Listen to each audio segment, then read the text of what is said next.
Hello అండి, నమస్తే. ఇప్పుడు మాట్లాడే టాపిక్ వచ్చేసి హిస్టారికల్గా ఒక లెర్నింగ్ సెంటర్స్గా ఉన్నటువంటి ఉత్తరాది, మరీ ముఖ్యంగా చెప్పాలంటే కౌబెల్ స్టేట్స్ ఏవైతే ఉన్నాయో ఉత్తరాఖండ్, ఉత్తరప్రదేశ్, బీహార్, జార్ఖండ్, ఛత్తీస్గఢ్, మధ్యప్రదేశ్ అండ్ రాజస్థాన్ ఇలాంటి రాష్ట్రాలు అండ్ వీటిని ఇండిపెండెన్స్ వచ్చిన తర్వాత బీమారు స్టేట్స్గా డిస్క్రైబ్ చేసే ప్రయత్నం చేశారు.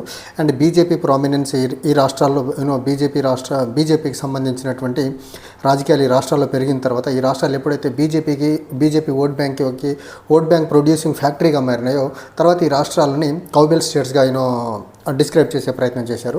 కౌబెల్ట్గా డిస్క్రైబ్ చేసేదానికి రీజన్ ఏంటంటే బీజేపీ చేసేటువంటి రాజకీయాల్లో హిందూ నేషనలిజంతో పాటు ఆవును ఆరాధ్యంగా పూజించేటువంటి కల్చర్ ఈ రాష్ట్రాల్లో చాలా బలంగా డీప్గా పెనట్రేట్ చేయగలిగారు. కాబట్టి కౌబెల్ స్టేట్స్గా మీడియా పార్లెన్స్లో అయితే పిలవడం జరుగుతుంది.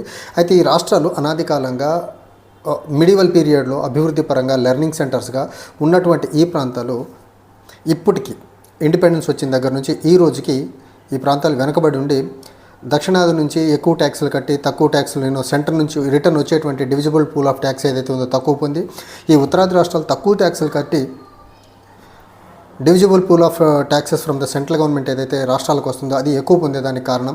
తద్వారా రీజనల్ ఇంబ్యాలెన్స్డ్గా ఉన్నటువంటి డెవలప్మెంట్ సౌత్ రాష్ట్రాలు అభివృద్ధి చెందుకుంటూ ముందుకెళ్తున్నాయి, ట్యాక్స్ కాంట్రిబ్యూషన్ ఎక్కువ చేస్తున్నాయి దేశానికి. కానీ ఉత్తరాది ప్రాంతానికి సంబంధించినటువంటి రాష్ట్రాలు ఏవైతే ఉన్నాయో మరి ముఖ్యంగా ఈ కౌబెల్ స్టేట్స్ ఏవైతే ఉన్నాయో ఎక్కువ రిప్రజెంటేషన్ కలిగి ఉండి, ఎక్కువ పాపులేషన్ కలిగి ఉండి, ఎక్కువ ల్యాండ్ కలిగి ఉండి అన్ని రకాలుగా సౌత్ ఇండియా కంటే ఎక్కువగా రిప్రజెంటేషన్ పరంగా, పాపులేషన్ పరంగా, రిసోర్సెస్ పరంగా natural resource in the sense ఎక్కువ ఉండి కూడా బ్యాక్వర్డ్నెస్లో ఉండేదానికి కారణాలు ఏంటి, ఎందుకు on par with south Indian states ఎందుకు డెవలప్ అవ్వట్లేదు అంటే దీనికి మనం చూసుకోవాల్సింది హిస్టారికల్ రీజన్స్ కొన్ని ఉన్నాయి. అండ్ పోస్ట్ ఇండిపెండియాలో ఉన్నటువంటి ఇండియాకి సంబంధించినటువంటి మరీ ముఖ్యంగా ఒక రిజిడ్ కాస్ట్ కాంప్లెక్స్ సిస్టమ్ ఏదైతే ఉంది, రిజిడ్ కాస్ట్ సిస్టమ్, అది ఈ రెండు చాలా ప్రధానమైన కారణాలుగా చెప్పచ్చు. తర్వాత 1990s బీజేపీ ప్రామినెన్స్ పెరిగిన తర్వాత హిస్టారికల్ కారణాలు, తర్వాత కాస్ట్ పాలిటిక్స్తో పాటు బీజేపీ తీసుకొచ్చినటువంటి హిందూ నేషనలిజం మరి హిందుత్వ పాలిటిక్స్ ఏవైతే మతపరమైన రాజకీయాలు ఈ ప్రాంతాన్ని సమూలంగా వెనక్కి తీసుకెళ్లే ప్రాంతం అయితే చాలా బలంగా చేసింది. హిస్టారికల్గా చూస్తుంటే మిడివల్ పీరియడ్ తర్వాత మధ్యయుగం తర్వాత భారతదేశానికి బ్రిటిషర్స్ వచ్చిన తర్వాత బ్రిటిషర్స్ మెయిన్లీ ఫోకస్డ్ కల్కట్టా, తర్వాత చెన్నై, తర్వాత బాంబే, గుజరాత్ లాంటి కోస్టల్ రీజియన్స్ని ఎక్కువ ఫోకస్ అంతా పోర్ట్ ఏరియాస్, పోర్ట్ ఫెసిలిటీస్ ఉన్న ఏరియాస్కి, పోర్ట్ ఫెసిలిటీస్ ఉన్నటువంటి సిటీ అవనివ్వండి స్టేట్స్కి సెంటర్గా ఎక్కువ మెజారిటీ ఆఫ్ ద ఆపరేషన్స్ జరిగింది. ఇనీషియల్లీ బ్రిటిష్ ఇండియా యొక్క క్యాపిటల్ కూడా కల్కట్టాగా ఉండింది. లేటర్ ఫేజ్లో 1911 ఆర్ 1913 కల్కట్టా నుంచి ఢిల్లీకి షిఫ్ట్ అవ్వడం అయితే జరిగింది. అయితే ఈ క్రమంలో ఈ డెవలప్మెంటల్ యాక్టివిటీస్ ఏవైతే ఉన్నాయో Britishers main land of the interior India నుంచి హిందీ బెల్ట్ స్టేట్స్ నుంచి ఉత్తరప్రదేశ్, బీహార్ లాంటి రాష్ట్రాల నుంచి దూరంగా కోస్టల్ ఏరియాకి తీసుకెళ్ళటం ఒకటి.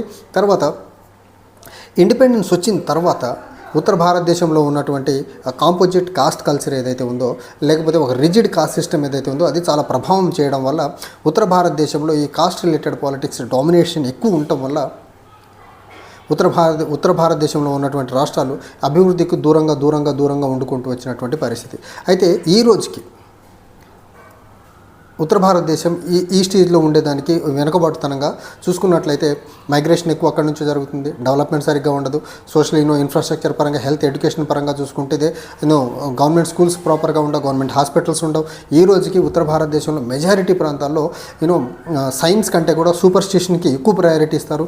ఈ రోజుకి సాధువులు, సంతతులు, religious congregation related activities south కంటే నార్త్లో చాలా ఎక్కువగా జరుగుతాయి, సౌత్లో కూడా జరుగుతాయి. కానీ సౌత్లో రిలీజియస్ ప్రయారిటీకి, రిలీజియస్ యాక్టివిటీస్కి ఎంత ప్రయారిటీ ఇవ్వాలో అంతే ఇస్తారు. కానీ ఉత్తర భారతదేశంలో రిలీజియన్ అంటే పాలిటిక్స్ మొత్తం రిలీజియన్ చుట్టూ జరిగేటువంటి యాక్టివిటీస్ ఏవైతే ఉన్నాయో అవి బీజేపీ దాన్ని చాలా బలంగా 1990s తర్వాత బాబ్రీ మసీద్ ఇష్యూ తర్వాత దాన్ని చాలా బలంగా ముందుకు తీసుకెళ్లే ప్రయత్నం అయితే చేశారు. అయితే ఈ క్రమంలో బీజేపీ ఉత్తర భారతదేశానికి సంబంధించినటువంటి ఈ రాష్ట్రాలు ఏవైతే ఉన్నాయో బీజేపీకి ఓట్ బ్యాంక్గా మారినటువంటి ఈ ఫ్యాక్టరీ స్టేట్స్ ఏవైతే ఉన్నాయో BJP vote bank factory states, వీటికి పోస్ట్ ఇండిపెండెన్స్ తర్వాత కాంగ్రెస్ పార్టీలో ఉన్నటువంటి సోకాల్డ్ ఫ్యూడల్ మైండెడ్ పీపుల్ ఎవరైతే ఉన్నారో ఈ రాష్ట్రాన్ని అభివృద్ధి కాకుండా ముందుకు తీసుకెళ్లే ప్రయత్నం చేశారు. తర్వాత జనతా పార్టీ మూమెంట్ వచ్చిన తర్వాత ఎమర్జెన్సీ తర్వాత ఉత్తర భారతదేశంలో కాస్ట్ రిలేటెడ్ లోవర్ కాస్ట్లో వచ్చినటువంటి కొంత అవేర్నెస్ వల్ల లల్లు ప్రసాద్ లాంటి వాళ్ళు, మాయావతి లాంటి వాళ్ళు, అక్కడ నితీష్ కుమార్ లాంటి వాళ్ళు ముఖ్యమంత్రులు కాగలిగారు. కానీ రాష్ట్రాలు అభివృద్ధి పరంగా ముందుకెళ్ళలేకపోయినాయి. దానికి రీజన్ సింపుల్. లల్లు ప్రసాద్ యాదవ్ పరంగా చూసుకుంటే ఆ కుటుంబం పరిపాలన చేసిన క్రమంలో అప్పటికి ఎల్పిజి వచ్చిన తర్వాత ఆ ఎల్పిజి రిలేటెడ్ డెవలప్మెంటల్ యాక్టివిటీస్ ముందుకు తీసుకెళ్లకుండా బీహార్లో చేసినటువంటి కాస్ట్ పాలిటిక్స్ ఏవైతే ఉన్నాయో లల్లూ ప్రసాద్ చేసినటువంటి కాస్ట్ పాలిటిక్స్, సో ఆ కాస్ట్ పాలిటిక్స్ చుట్టూ రాజకీయాలు తిప్పడం వల్ల డెవలప్మెంట్ మీద ఎక్కువ ఫోకస్ చేయలేకపోయారు. సేమ్ తర్వాత బీహార్లో మనం చూసుకుంటే అర్లీ 2000s నుంచి ఈ రోజుకి నితీష్ కుమార్ ముఖ్యమంత్రిగా ఉన్నాడు. కొన్నిసార్లు కాంగ్రెస్ పార్టీ ఆర్జేడీతో కలిసి పొత్తులో ముఖ్యమంత్రిగా ఉన్నా, బట్ మెజారిటీ టైం బీజేపీతో కలిసి పొత్తులో ఉన్నాడు. సో ఆయన బీజేపీ యొక్క కబంధ హస్తాల నుంచి బయటకు వచ్చి డెవలప్మెంటల్ ఓరియంటేషన్లో ఆయన ఆలోచించలే పరిస్థితులు లేదు. ఉత్తరప్రదేశ్లో మనం చూసుకుంటే ఎల్పిజి రిఫార్మ్స్ తర్వాత అక్కడ కాంగ్రెస్ పార్టీ అధికారంలో లేదు. అక్కడ ఎస్పీ బీఎస్పీ తర్వాత బీజేపీ పార్టీలు అధికారంలోకి వచ్చాయి. సో ఈ ఎల్పిజి రిఫార్మ్స్ తర్వాత ఏవైతే రాష్ట్రాలు అభివృద్ధి చెందినాయో ఆ రాష్ట్రాల్లో లిబరల్ మైండెడ్ గవర్నమెంట్స్ ఎక్కువ పరిపాలించడం, ఈ హిందీ పాలిత రాష్ట్రాలు ఏవైతే ఉన్నాయో వీటిల్లో ఇదర్ ఎక్స్ట్రీమ్ హిందూ నేషనలిజంతో ఉన్నటువంటి బీజేపీ లేకపోతే బీజేపీ మిత్రపక్షాలు పాలించడం, లేకపోతే సమాజ్వాదీ, బహుజన్ సమాజ్వాదీ లేకపోతే ఆర్జేడీ లాంటి పార్టీలు పరిపాలించడం వల్ల వీళ్ళ ఫోకస్ అంతా కాస్ట్ బేస్డ్ పాలిటిక్స్కి ఎక్కువ ప్రయారిటీ ఇచ్చి డెవలప్మెంటల్ పాలిటిక్స్కి లీస్ట్ ప్రయారిటీ ఇవ్వడం వల్ల ఈరోజు ఈ రాష్ట్రాలు ఈ పరిస్థితిలో ఉండడానికి ప్రధానమైనటువంటి కారణం. అయితే బీజేపీ 2014లో పవర్లోకి వచ్చిన తర్వాత ఏదైతే ఈ డెవలప్మెంటల్ ల్యాకింగ్నెస్ ఏదైతే ఉందో దాన్ని చాలా పర్ఫెక్ట్గా ఆర్గనైజ్ చేసేసి డెవలప్మెంట్ అంటే పక్కన పెట్టేసి ఈరోజు దేశంలో ఉన్నటువంటి సకల సమస్యల కారణం ఇద్దరు ముస్లిమ్స్, లేకపోతే కాంగ్రెస్ పార్టీ, లేకపోతే పాకిస్తాన్, లేకపోతే చైనా, లేకపోతే లిబరల్ థింకర్స్ అనేసి ఈ రకమైన ఒక నెరేటివ్తో బీజేపీ చాలా బలంగా ప్రజల మైండ్ సెట్ని చాలా ఇన్ఫ్లుయెన్స్ చేయగలిగింది. దానికి తోడు ఈరోజు ఉత్తర భారతదేశంలో మెజారిటీ ఆఫ్ ఉత్తర భారతదేశం కాదు దేశవ్యాప్తంగా కూడా బీజేపీ ఒక కల్చర్ని చాలా బలంగా ప్రమోట్ చేసింది. ఏంటంటే వాట్సాప్, ఇన్స్టాగ్రామ్ అండ్ ఫేస్బుక్, ఈ సోషల్ మీడియాలో బీజేపీ దేశంలో ఉన్నటువంటి అన్ని దరిద్రాల కారణం కాంగ్రెస్ పార్టీ, లేకపోతే బ్రిటిష్ వాళ్ళు, లేకపోతే చైనా, పాకిస్తాన్, ముస్లిమ్స్ అనే ఒక నెరేటివ్ని బీజేపీ యంగర్ జనరేషన్ మైండ్లో డీప్గా పెనట్రేట్ చేయించి ఆ మైండ్స్ని అలా ఇన్ఫ్లుయెన్స్ చేసేసి ఈ సకల దేశంలో ఉన్నటువంటి అన్ని ప్రాబ్లమ్స్కి కాంగ్రెస్ పార్టీ కంటే ముందున్నటువంటి ముస్లిం రూరల్స్, బ్రిటిషర్స్, లేకపోతే ఇప్పుడు లిబరల్గా లేకపోతే ఇంటలెక్చువల్గా మాట్లాడుతున్న వాళ్ళు, లేకపోతే మీడియా పరంగా బీజేపీని గట్టిగా క్వశ్చన్ చేసే వాళ్ళ మీద నెపం నెట్టేసే ప్రయత్నం చేస్తున్నారు. కానీ ఈ ఫోర్త్ ఇండస్ట్రియల్ రివల్యూషన్ ఎరాలో దేశాన్ని అభివృద్ధి పరంగా ముందుకు తీసుకెళ్లాలనేది చిన్నపాటి చిన్నపాటి ఆలోచన కూడా బీజేపీకి లేదు. బీజేపీకి కావాల్సింది ఏంటంటే జనాలు ఇగ్నోరెన్స్లో ఉండాలి, జనాలకు చదువు అందకూడదు, జనాలకి మంచి వైద్యం అందకూడదు, జనాలు ఎప్పుడు ఆ సూపర్ స్టిషన్ చుట్టూ, లేకపోతే మతం చుట్టూ, లేకపోతే బీజేపీ చెప్పేటువంటి హైపర్ నేషనలిజం, హైపర్ హిందూయిజం, ముస్లింలని సాగ్గా చూపించుకుంటూ చేసేటువంటి రాజకీయాలను బలంగా నమ్మే సమాజాన్ని తయారు చేసుకుంటూ ముందుకెళ్తున్నారు తప్ప అర్లియర్ హిస్టారికల్గా జరిగినటువంటి మిస్టేక్స్ని రెక్టిఫై చేసి ఈ ప్రాంతాన్ని డెవలప్ చేసేదానికి బీజేపీ ససేమీరా ముందుకు రాదు. ఎందుకంటే సమాజం డెవలప్ అయితే బీజేపీ చెప్పేటువంటి ఈ రాజకీయాలు ఏవైతే ఉన్నాయో, హిందూ ముస్లిం రాజకీయాలు, మందిర్ మస్జిద్ రాజకీయాలు, లేకపోతే దేశంలో ఉన్నటువంటి మెజారిటీ సమస్యలకి కాంగ్రెస్ వాళ్ళు, బ్రిటిష్ వాళ్ళు, లేకపోతే వెస్టర్న్ కంట్రీస్, చైనా, పాకిస్తాన్ లాంటి దేశాలే కారణం అని చెప్పేదానికి ఎడ్యుకేషన్ ఇచ్చిన తర్వాత, సమాజంలో మార్పు వచ్చిన తర్వాత బీజేపీ చెప్పేటువంటి రాజకీయాలు విషపూరితమైన రాజకీయాలు నమ్మరు. కాబట్టి బీజేపీ సమాజాన్ని ఎక్కడైతే ఉందో అక్కడికి అలానే ఉంచి ఆ స్టేటస్కో మెయింటైన్ చేసుకుంటూ బీజేపీ చేస్తున్నటువంటి ఒక విధ్వంసపూరితమైనటువంటి రాజకీయాల దిశగా ఈ యువతని, మరీ ముఖ్యంగా ఉత్తర భారతదేశంలో యువతను చాలా బలంగా మౌల్డ్ చేయగలిగింది. ఇంకోటి, ఉత్తరప్రదేశ్లో ఇప్పుడు మనం చూసుకుంటే లిటరసీ పరంగా చూసుకున్నా, లేకపోతే మనకు పావర్టీ పరంగా చూసుకున్న, రిలీజియస్ వైలెన్స్ పరంగా చూసుకున్న, జనరల్ వైలెన్స్ పరంగా, లేకపోతే కమ్యూనలిజం గురించి చూసుకున్న, అన్ని సౌత్ ఇండియాతో పోలిస్తే నార్త్ ఇండియాలో చాలా ఎక్కువగా ఉంటుంది. సో వీటన్నిటి చుట్టూ సమాజాన్ని తిప్పే ప్రయత్నం చేస్తున్నారు తప్ప లాజికల్ మైండ్ని, ఎడ్యుకేటెడ్ మైండ్ని, లేకపోతే రేషనల్ మైండ్ని ఉత్తర భారతదేశంలో బీజేపీ సస్యమీరా దాన్ని డెవలప్ చేసేదానికైతే ముందుకు రాదు. ఒకవేళ సమాజం కానీ అభివృద్ధి చెందగలిగితే ఎడ్యుకేషన్ పరంగా, హెల్త్ పరంగా బీజేపీ యొక్క ఆటలు సాగవనేది బీజేపీకి చాలా క్లియర్గా తెలుసు. ఇప్పుడు one of my friend Narendra మోదీకి చాలా బలమైన అడ్మైరర్. సో వారణాసి గురించి, బీజేపీ గవర్నెన్స్ గురించి చాలా అద్భుతంగా మాట్లాడే ప్రయత్నం చేశారు. ఒకనొక స్టేజ్లో వాళ్ళ ఫాదర్ చనిపోతే అస్థికలు తీసుకొని ఆయన వారణాసి వెళ్ళాల్సి వచ్చింది. ఆ వారణాసి వెళ్ళి వచ్చిన తర్వాత నేను చెప్పిన దానికి ప్రతిదానికి అగ్రీ అయ్యే పరిస్థితి. ఎందుకంటే ప్రైమ్ మినిస్టర్ రిప్రజెంట్ చేస్తున్నటువంటి వారణాసి కాన్స్టిట్యున్సీలోనే డెవలప్మెంట్ లేదు, ఇంకా బ్యాక్వర్డ్నెస్ ఉంది. ఎక్కడ చూసినా నీట్నెస్ అనేదే లేదు. ఇంత వెనకబాటుతనానికి ఉన్నటువంటి కాన్స్టిట్యున్సీని రిప్రజెంట్ చేసినటువంటి ప్రైమ్ మినిస్టర్ ప్రధాని అయి 11 సంవత్సరాలు అవుతున్నప్పటికీ మినిమం డెవలప్మెంట్స్ అక్కడ నాకు కనపడలేదు అనేసి ఒక ఆయన తనలో ఉన్నటువంటి ఫ్యాంటసీస్ ఏవైతే ఉన్నాయో regarding BJP or regarding Narendra Modi అవన్నీ తొలగిపోయింది.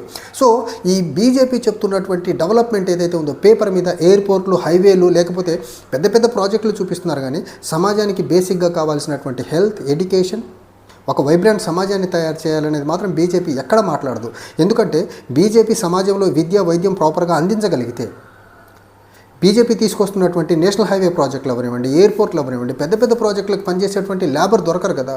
సో సమాజాన్ని లేబర్ వర్కర్లకి అంకితం చేసేసి బీజేపీ పెద్ద పెద్ద కాంట్రాక్టులన్నీ వాళ్ళ అనుకూలంగా ఉండేటువంటి మనుషులు అదాని, అంబానీలకు ఇచ్చుకుంటూ వాళ్ళ ద్వారా మళ్ళీ ఎలక్షన్ ఫండ్ని తీసుకుని మళ్ళీ గెలుచుకుంటూ వెళ్ళాలి. సమాజం మాత్రం అదే లేబర్ పని చేసుకుంటూ ఉండాలి.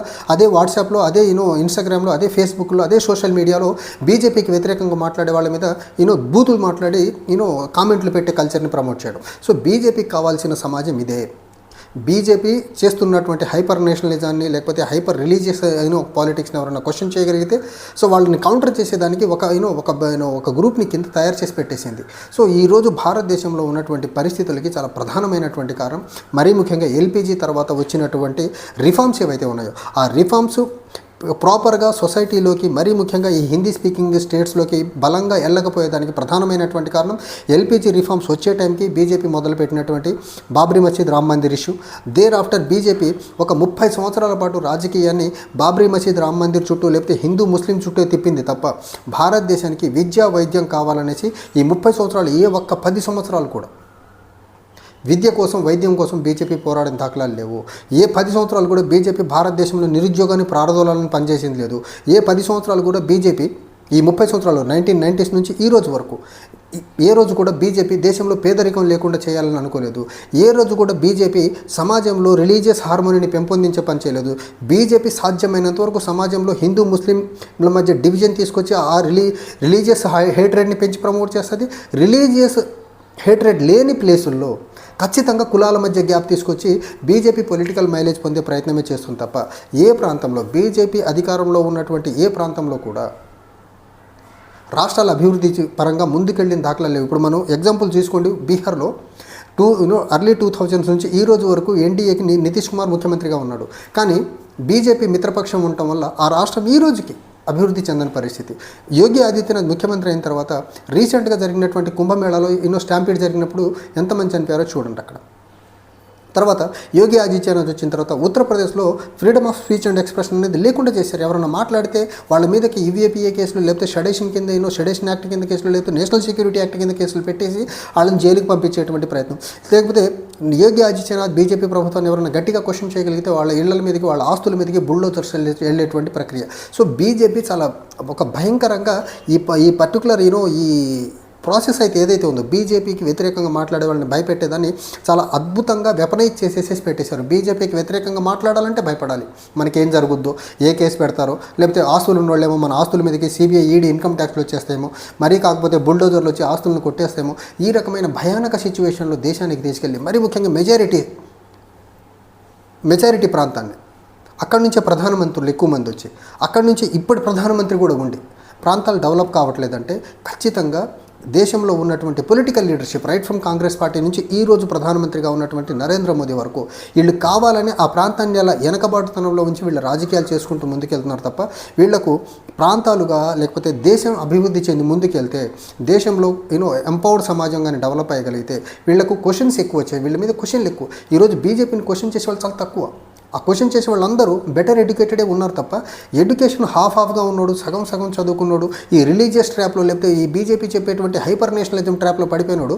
బీజేపీ ఏం చెప్పినా గుడ్డిగా నమ్మి దాన్ని సమర్థించే పరిస్థితిలో ఉన్నాడు తప్ప బీజేపీ టైం అండ్ అగైన్ ఇదే చెప్తుంది. బీజేపీ పరిపాలనలో ఉంది, హిందూ దేశం, మెజారిటీ హిందూ దేశం, మెజారిటీ హిందువులుగా ఉన్నాం, స్టిల్ మైనారిటీస్ వల్ల దేశంలో ఇబ్బంది ఉందంటే ఇల్లాజికల్గా ఎలా నమ్మేస్తున్నారు? ఈ రోజుకి మన దేశంలో చూడండి, 1947 ఇండిపెండెన్స్ వచ్చిన దగ్గర నుంచి ఈ రోజు వరకు హిందూ మెజారిటీ దేశంగానే ఉంది కదా. హిందూ మెజారిటీగా ఉన్న దేశంలో మైనారిటీలు ఎక్కడ పెద్ద మొత్తంలో ఈ హిందువులకి ఇబ్బందిగా మారిపోయారు అనేది బీజేపీని అడిగితే ఒక దగ్గర కూడా ఆన్సర్ చెప్పరు. మళ్ళీ వెళ్తే బాబర్ దగ్గరకు, ఔరంగజేబ్ దగ్గరకు వెళ్ళి అప్పుడు గుళ్ళను పగలు కొట్టేశారు, అప్పుడు మతం మీద దాడి చేశారంటారు. కానీ ఇప్పుడు ఇండిపెండెన్స్ ఇండియాలో ఏం జరుగుతుంది? సమాజానికి ఇప్పుడు కావాల్సింది ఏంటి? అనేది మాత్రం బీజేపీ ఎప్పుడు చెప్పే పని అయితే చేయదు. కానీ బీజేపీ కావాల్సినటువంటి పొలిటికల్ ఫ్యూయల్ ఏదైతే ఉందో ఉత్తర భారతదేశంలో చాలా బలంగా తయారు చేసుకుంది. సో దాన్ని బేస్ చేసుకుని గత 30 సంవత్సరాలుగా తీసుకొచ్చినటువంటి హైపర్ నేషనలిజం, హైపర్ హిందూయిజంతో కూడుకున్నటువంటి రాజకీయాలు అట్ ద సేమ్ టైం సమాజాన్ని బ్యాక్వర్డ్ థింకింగ్లోకి నెట్టేసే ప్రయత్నం ఏదైతే ఉందో చాలా సక్సెస్ఫుల్గా ముందుకు తీసుకెళ్తూ ఉంది. సో ఈ రకంగా బీజేపీ యొక్క ఈ పొలిటికల్ మోటివ్స్తో ఉన్నటువంటి నెరేటివ్ వెనకాల సమాజం పరిగెత్తిన రోజులు, లేకపోతే బీజేపీ పొలిటికల్ నెరేటివ్స్ అనుకూలంగా సమాజం ఆలోచించిన రోజులు ఖచ్చితంగా ఉత్తరాది రాష్ట్రాలకి దక్షిణ భారతదేశం నుంచి ఎక్కువ మొత్తంలో ట్యాక్సులు కట్టి ఉత్తర భారతదేశాన్ని మేపాల్సి ఉంటుంది. కానీ అదే ఉత్తరాది రాష్ట్రాలు on par with south Indian states లెక్క ట్యాక్సులు కట్టి దేశంలో డెవలప్మెంటల్ యొక్క ఈక్విలిబ్రియం తీసుకొచ్చే పని మాత్రం జరగదు. Thank you.